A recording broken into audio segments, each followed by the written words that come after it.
today a funky striped shirt with dark denim dress jeans. Unless you noticed the ID badge around her neck, you might not realize she was a nurse.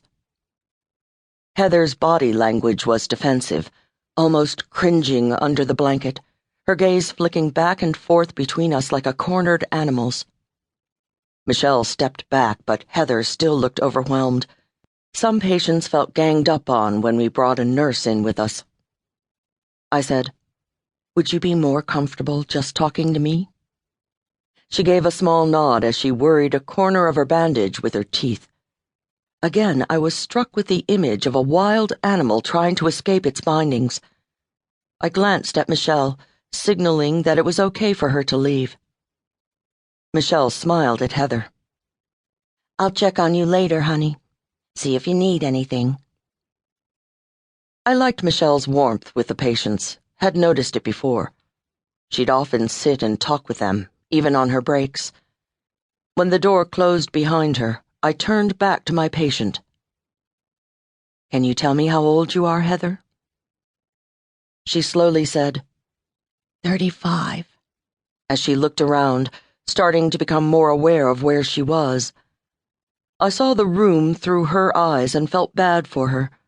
The small plastic window in the heavy metal door, the plexiglass cover on the window with scratch marks down it like someone had tried to claw their way out, which someone had. "And your name?" I said. "Heather Duncan." She shook her head, catching herself, but the movement was sluggish, delayed. "Simeon. My name now, it's Simeon." I smiled. "Did you get married recently?" "Yes." Not yeah or uh-huh, but yes. She was educated, brought up to speak clearly. Her gaze focused on the heavy metal door. "Daniel, is he here?"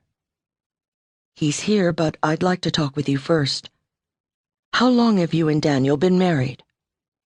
6 months. What do you do for a living, Heather?" "I don't do anything now, but I used to work in the store. We take care of the earth." I noticed her shift to present tense. "Are you a landscaper?" "It's our job to tend and keep the land." I felt an uncomfortable flutter in my stomach about the phrase.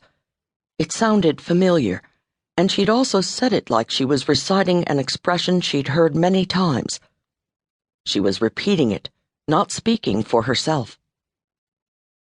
"I heard you had a bad night," I said. "Would you like to tell me what happened?" "I don't want to be here." "You're in the hospital because you've been certified under the Mental Health Act. You tried to hurt yourself, and we don't want that to happen again, so we're going to help you get better."